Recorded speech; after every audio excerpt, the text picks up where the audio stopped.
அப்படியே கருவேப்பிலையோடு சேர்த்து அப்படியே எடுத்து பந்தியில் வச்சா பஞ்சா பறக்கும். பஞ்சா பறக்கும். சரிங்களா சார்? இன்றைக்கி நம்ம வந்திருக்க ஊர் எங்கே பார்த்தீங்கன்னா மதுரையில் இருப்போம்.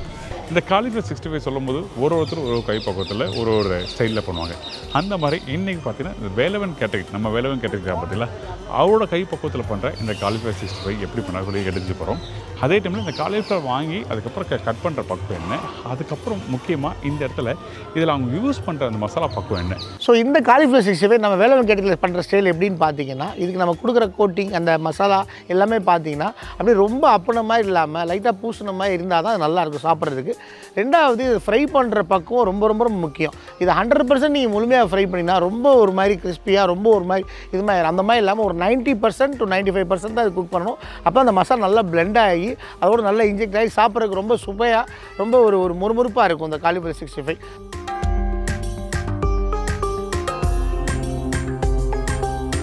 வணக்கம். வணக்கம் சார், எப்படி இருக்கீங்க? ஃபைன் சார், ரொம்ப நல்லா இருக்கேன். நீங்கள் எப்படி சார் இருக்கீங்க? நல்லா இருக்கேன். Okay sir. ஒரு வாட்டியும் ஒரு யூனிக்கான ரெசிபி கொடுக்குறீங்க, அது அழகாக இருக்குது. அந்த ரெசிபிகள் பண்ணும்போது எனக்கும் ஒரு சின்ன இது இப்படியும் பண்ண முடியுமா சொல்லி எனக்கு ஒரு டவுட் வருது. இல்லை இது உண்மையான விஷயங்கள். சரிங்க சார். ஸோ அந்த மாதிரி இன்னைக்கு நம்ம என்ன பண்ண போகிறோம், வேலவன் கேட்டரிங் சைட்லேருந்து சின்னவங்களுக்கு பெரியவங்களுக்கு பிடிச்ச ஒரு ரெசிபி இந்த ஃப்ரை தான், இந்த கோபி 65. அப்போ தேவையான பொருட்கள் தேவையான பொருள் பார்த்துக்கலாம் சார். தேவையான பொருட்கள் என்னென்னு பார்த்தீங்கன்னா, காலிஃப்ளவர் நான் ஒரு பெரிய பூ ஒரு 5 பூ வச்சுருக்கேன் நான். அதுக்கு வந்து பார்த்தீங்கன்னா கார்ன்ஃப்ளவர் மாவு 1/2 கிலோ, 1/4 கிலோ அரிசி மாவு, ஒரு 100 கிராம் கடலை மாவு, தயிர் வந்து ஒரு 1/4 லிட்டர் வச்சுருக்கேன் நான். 2 எலுமிச்சம்பழம் வச்சுருக்கேன், 75 கிராம் எலுமிச்சம், 150 கிராம் இஞ்சி பூண்டு பேஸ்ட் வச்சுருக்கேன். தேவையான அளவு சிறிது தூள் உப்பு. ஸோ காஷ்மீரி சில்லி ஒரு 100 கிராம். தேவையான அளவு நம்ம கோல்டு வின்னர் ஒரு 2லேருந்து 2.5 லிட்டர் போதுமானது. ஸோ இதுக்கு வந்து நம்ம பார்த்தீங்கன்னா ஒரு கை அளவு நம்ம கருவேப்பிலை வச்சுருக்கோம். சரி, இப்போ தேவையான பொருட்கள் சொல்லிட்டீங்க. ஃபர்ஸ்ட் நம்ம என்ன பண்ணுறோம் சார்? இப்போ வந்து நம்ம காலிஃப்ளவர் வந்து ஃபஸ்ட்டு நம்ம ஒரு 6 பூ பெரிய பூ வச்சுருக்கோம் சார். சரிங்களா? அது ஒரு கிலோ கணக்கில் வெயிட் கணக்கில் பார்த்தீங்கன்னா ஒரு 4 கிலோ அந்த ரேஞ்சு நல்லா கழிவுலாம் போனேன். இது நம்ம ஃபஸ்ட்டு ஒரு மஞ்சள் தண்ணி போட்டு நல்ல தண்ணியில் ஊற வச்சு அதை நம்ம அவுட் பண்ணி தண்ணியை வடிகட்டிட்டோம் நம்ம. ஸோ இதில் வந்து சில பேர் வந்து சுடுதண்ணியில் போடுவாங்க. எனக்கு தெரிஞ்சு என்னுடைய ஒரு மாஸ்டர் சொன்ன விஷயம்னா சுடுதண்ணியில் போடக்கூடாது. ஏன்னா சுடுதண்ணியில் போட்டோன்னா நீங்கள் சொன்ன மாதிரி அந்த சின்ன சின்ன பூச்சி இருந்தால் அது உள்ளுக்குள்ளேயே தங்கிடும், வெளியில் வராது. ஸோ நார்மல் வாட்டரில் நம்ம போட்டு ஒரு 10 நிமிஷம் ஊற விட்டுட்டிங்கன்னா ஏதாவது சின்ன பூச்சி இருந்தால் வெளியில் வந்துடும். அதுக்கப்புறம் நம்ம அந்த மஞ்சள் தண்ணி போட்டு ஒரு அலசலிச்சு ஒரு 2 தடவை தண்ணி வடிகட்டி சுத்தமாக தண்ணியை வடிகட்டணும். ஏன்னா நம்ம ஆயிலில் போடுற விஷயம் தண்ணி இருக்கக்கூடாது. சார் ஃபஸ்ட்டு வந்து நம்ம முதல்ல மசாலா போட்டு தயிர் எல்லாம் போட்டு பேஸ்ட் ஆக்கிடுவோம் சார். பேஸ்ட் ஆக்கிட்டு ஃபஸ்ட்டு வந்து கார்ன்ஃப்ளவர் சார். கார்ன்ஃப்ளவர் எதுக்காக போடுறீங்க? சார் கார்ன்ஃப்ளவர் வந்து முதல்ல மசாலா பிளெண்ட் பண்ணுறதுக்கு நம்ம கொஞ்சம் நல்லா இன்ஜெக்ட் ஆகும் உங்களுக்கு மசாலா காலிஃப்ளவர் நல்லா போகிறதுக்கு. அதே போல் கிறிஸ்பினஸ் காண்டியம் தான் போட்டுறதுக்கு நல்லா ஈஸியாக இருக்கும். நம்ம கடலை கடலை கம்மியாக போடுவீங்களா? ஆமாம் சார். இதோட ஒரு 1/5 கார்ன்ஃப்ளவர் நம்ம போடுறதுல இஸ்டு 1/5 கடலை மாவு. ஓகே சரி. ஓகே, இதுக்கப்புறம் அரிசி மாவு சார். ஆமாம் சார். அரிசி மாவு போடுறதுக்கு காரணம் முறுமுறு தண்ணி, அந்த முறுக்கு நல்ல கிறிஸ்பினஸாக இருக்கும் சார். இதுக்கப்புறம் நம்ம தயிர் ஊற்றிக்கலாம் சார். சரி, இந்தாங்க. அப்போ ஆனால் புளிப்பு தன்மைக்கு வந்து பார்த்தா எலுமிச்சப்பழமும் வச்சுருக்கீங்க, தயிரும் போடுறீங்க. என்ன காரணம் இது சார்? தயிரில் வந்து ஒரு லைட் புளிப்பு இருக்கும். எலுமிச்சை வந்து பியூர்லி புளிப்பு தான். ஸோ பியூர்லி புளிப்பு. ஆமாம், அந்த ஷார்ப்பாக நல்லா ஒரு சுருக்குன்னு இருக்குன்னு சொல்லுவாங்கல்ல, அந்த புளிப்பு இந்த எலுமிச்சம்பழத்தில் இருக்கும். அதனால நம்ம எலுமிச்சம்பழம். ஸோ நெக்ஸ்ட் வந்து இஞ்சி பூண்டு சார். ஓகே, 2 சம அளவு தான். மிளகாத்தூள் மட்டும் காஷ்மீரி சில்லியாக போட்டாங்கன்னா அவங்களுக்கு அவங்க எக்ஸ்பெக்ட் பண்ணுற கலர் கிடைக்கும்.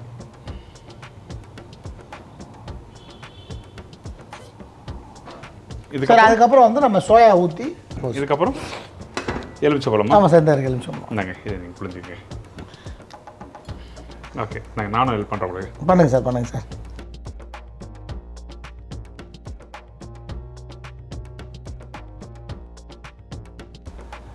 அவ்வளோதான்.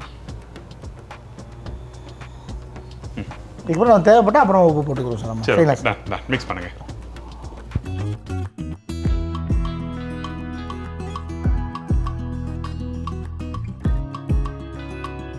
இப்போ நல்லா மிக்ஸ் பண்ணியாச்சு சார். இப்போ இந்த பக்குவம் பார்த்தீங்கன்னா நல்ல ஒரு பேஸ்ட் மாதிரி அந்த ஒரு மசாலா நல்ல பேஸ்ட், ரொம்ப லூஸாகவும் இல்லாமல் அதே போல் அந்த பவுட்ரிஷாகவும் இல்லாமல் நல்ல பேஸ்ட் மாதிரி ஆயிடுச்சு. ஸோ இந்த இது வந்துச்சுன்னா நம்ம அடுத்து போட்டு நல்லா மிக்ஸ் பண்ணி ஒரு 20 minutes to 30 minutes நல்லா ஊற விட்டுரும். அப்போ மசாலா நல்லா காலிஃப்ளவர் பிடிக்கும் உங்களுக்கு. போடலாம் சார். போடுங்க சார். அப்படியே கொஞ்சமாக கொட்டுங்க சார். இப்போ நல்லா நான் மசாலா மிக்ஸ் பண்ணிவிட்டு அந்த கடாயை மாற்றிட்டு ஒரு சூப்பராக கோல்டு வின்னர் ஆயிலில் நான் வந்து இது பண்ணிவிட்டு நான் கூப்பிட்றேன் சார். வாங்க, சூடாக ஃப்ரை ரெடி ஆயிரும்.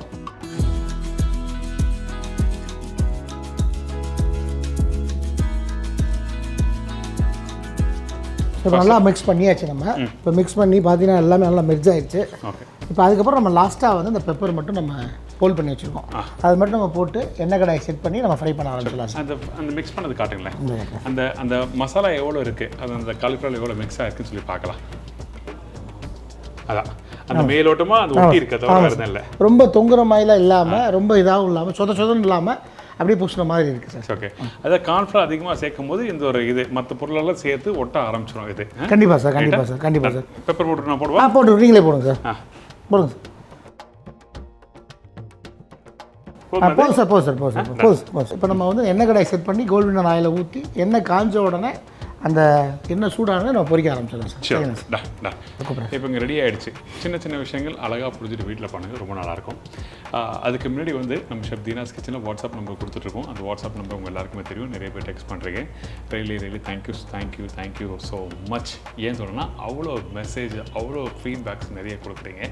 ஸோ ஏப்ரல்லேருந்து கண்டிப்பாக ஸ்டார்ட் பண்ணுறோம். திருப்பி உங்கள்கிட்ட நான் கேட்குற விஷயம், நல்ல ரெசிபிகள் தேனி மாவட்டம், சிதம்பரம், சீர்காழி, தஞ்சாவூர் அந்த சைட்லேருந்து யாராக இருந்தால் சொல்லுங்கள், கண்டிப்பாக நாங்கள் தேடி போவோம். அதனால் அந்த சைடு மட்டும்தான் எனக்கு வரல மெசேஜ், இதான் விஷயம்.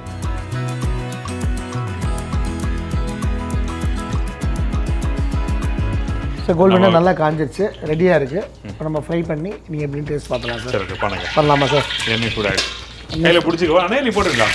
சூடாகிடுச்சு சார், எடுத்து போடுங்க. நான் போடுறேன் சார். சூடாகிடுச்சு. என்ன போடுறேன் சார்? இல்லை வீட்டாக இருக்கா? கரெக்டாக இருக்குமா? இல்லை கரெக்டாக சார், கரெக்டாக சார். கொஞ்சம் தான் போட போகிறேன். ஏன்னா அப்படி பிடிச்சி போடுறது வந்து இடுப்பளிக்கும். கொஞ்சம் தான் போட போகிறேன். கூடையில் அப்படி லைட்டாக கொஞ்சம் ஊற்றி விட்டுக்கணும் சார். சரி, ஓகே. மசாலா ஒட்டாமல்.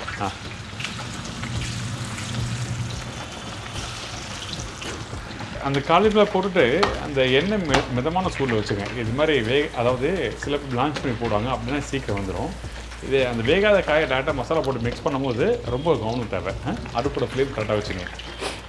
இன்னொன்று எண்ணெய் சூடு கம்மியானாலும் எண்ணெய் பிடிச்சிக்கும். ஆமாம் சார், ஆமாம் சார். ரொம்ப சூடு காய்ச்சல் அதிகமாக இருந்தாலும் போட்டோடனே கருகமாக இருக்கும், ஆனால் உள்ளுக்குள்ள வந்திருக்காது. சூப்பருங்க. அது பாருங்களேன், நீங்கள் போட்ட மசாலா பாருங்கள். இதுதான் 65. அந்த இங்கே பாருங்கள், அந்த 65 பாருங்களேன், இங்கே பாருங்கள். அப்படி முறுன்னு அந்த மசாலா அந்த க்ரன்ச்சியாகவும் ப்ளஸ் ஃபாலோ பை வந்து பார்த்தீங்கன்னா அது அந்த எக்ஸ்ட்ரா மசாலாவே இல்லை. ரைட். அதை பூசிட்டு அந்த மசாலா தொங்கிக்கிட்டு அந்த மாதிரி இல்லாமல் கரெக்டாக அப்படி பூசின மாதிரி.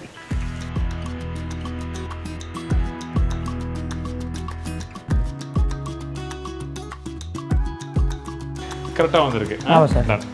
அப்புறம் அப்படியே லைட்டாக வந்து சும்மா கருவேப்பிலை சார். சரி, ஓகே. கருவேப்பிலை போட்டு கொஞ்சம் அப்படியே கருவேப்பிலையோடு சேர்த்து அப்படியே எடுத்து பந்தியில் வச்சா பஞ்சா பறக்கும். சரிங்களா சார்? போடுங்க.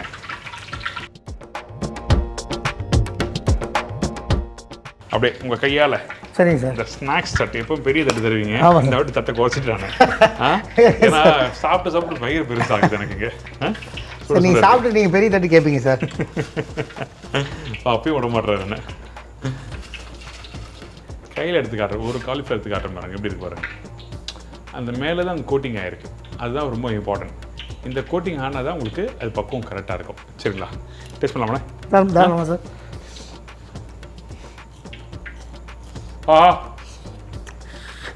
சூடு பயங்கரமான சூடு. ஓ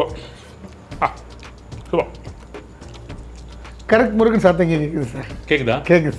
நல்லா இருக்குல்ல? நல்லா கேட்குது. அந்த காய் கடிக்கும் கரமுறை சத்தம் நல்லா கேட்குது சார். லைட்டாக அதுக்கு மேலே வந்து சாட் மசாலா தேவைப்பட்டால் அவங்க தேவைப்பட்டா தூக்கினா இன்னும் நல்லா அந்த புளிப்பு சுவையோட சூப்பராக இருக்கும். இல்லை இந்த உப்பு புளிப்பு போதும் அப்படின்னா விட்டுடலாம். அப்படி எனக்குலாம் இது கரெக்டான அளவு. சரிங்க சார். எனக்கு அந்த சாப்பிடும் போது அந்த அந்த காலிஃப்ளவர் ஃப்ரை பண்ணி எடுக்கிற பக்கம் ரொம்ப முக்கியம். ரொம்ப அதிகமாக ஃப்ரை பண்ணி எடுத்துட்டிங்கன்னா என்னென்னா அது சாகி ஆகிடும். அது கொஞ்சம் க்ரன்ச்சியாக இருந்தால் தான் நம்ம போட்டிருக்க அந்த காரம் அந்த புளிப்புத்தன்மை எல்லாமே தெரியும். ஸோ ஆல்வேஸ் வந்து நீங்கள் ஃப்ரை பண்ணி எடுக்கும்போது வந்து பார்த்தீங்கன்னா ஒரு 95% போதும். ஆமாம் சார். ரொம்பவே முருக விட்டுறக்கூடாது, கறி விட்டுறக்கூடாது.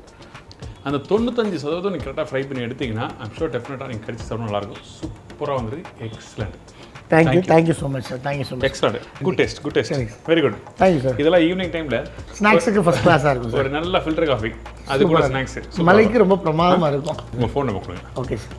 ஸோ இன்றைக்கி நம்ம பண்ண ரெசிபி காலிஃப்ளவர் 65 சார் சாப்பிட்டு சொன்னாங்க. ஸோ இதே மாதிரி ஒரு நல்ல ஒரு ஸ்நாக்ஸ், ஈவினிங் ஸ்நாக்ஸ் உங்கள் குழந்தைகளுக்காக இருக்கட்டும், இல்லை ஒரு நல்ல ஒரு கல்யாண வீட்டில் இந்த மாதிரி ஒரு ரெசிபி பண்ணுறதா இருக்கட்டும், எதுவாக இருக்கட்டும், இந்த ரெசிபி நீங்கள் ஃபாலோ பண்ணி பாருங்கள். உங்களோட ஃபீட்பேக் என்னன்னு சொல்லுங்கள். இதில் என்ன எப்படி இருக்குது டேஸ்ட் அப்படிங்கிற நீங்கள் கண்டிப்பாக நீங்கள் எங்களுக்கு சொன்னீங்கன்னா தான் நாங்கள் இன்னும் எங்களை டியூன் பண்ணிக்கிறதுக்கும் இந்த மாதிரி நிறைய புது ரெசிபி, அதாவது சின்ன ரெசிபி நினைக்க வேண்டாம், அந்த மாதிரி நிறைய ரெசிபிஸ் நாங்கள் செய்கிறதுக்கு எனக்கு ஒரு பூஸ்டப்பாக இருக்கும். ஸோ என்னுடைய name Saravanan, Velavan catering, Madurai. 9842373007. Thank you so much sir. அழகான ஒரு ரெசிபி நம்ம கொடுத்தது நன்றி. இதே மாதிரி நான் இன்னொரு நாள் இன்னொரு ஊரில் ஒரு புது ரெசிபி சந்திக்கிறேன். நன்றி, வணக்கம். See bye take. Thank you so much. நன்றி. Thank you sir. ரொம்ப நன்றி. Thank you sir. Super snacks. Thank you so much. Thank you so much. Thank you.